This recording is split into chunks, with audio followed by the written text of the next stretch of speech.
kamusta na yung lalaki? Okay na ba siya? Galit pa rin ba sa akin yung mag-asawa? Puntahan ko kaya magsasorry ako ulit. Lynette, kinausap ko na sila. Pati yung lalaki. Okay na, naayos ko na. Ikaw na mag-alala. Sorry talaga. Akala ko kasi sasaktan niya ako eh. Akala ko ako talaga yung sinusundan niya. Bakit ba kasi ganito yung nararamdaman ko? Bakit ba ganito ako mag-isip?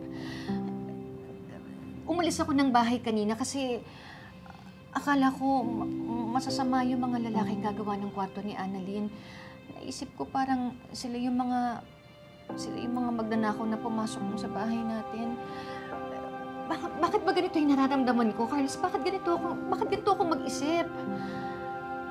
Tapos ngayon, nananakit pa ako. Ano ba yung nangyayari?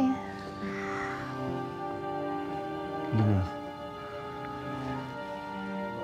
what you are going through is the reaction of your trauma.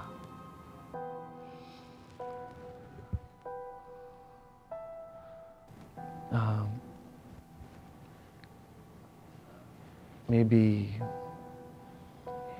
you have to consult a psychiatrist. Kay Doktora Denise, samahan kita. Psychiatrist? Bakit? Sa tingin mo ba nababaliw ako? Ha? Hindi, Carlos. Hindi ako magpapakonsulta sa kanya. Lynette. Kung gusto mo, ikaw ang magpakonsult sa kanya, hindi ako.